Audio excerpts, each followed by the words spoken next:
Hi friends, welcome to Coffee with Coley. Today I'm going to share a creative way on how to decorate your home in a personal way and also a really cheap way.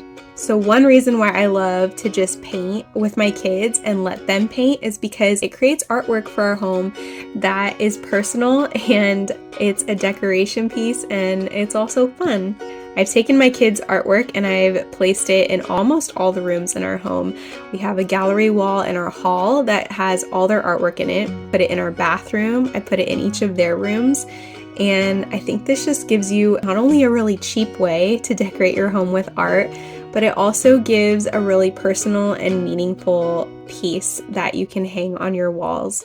I think it'll also allow our kids to feel confident in their ability to create because they see that you took something they created and you're displaying it for the world to see and you're proud of it and it's something you want to display in your home.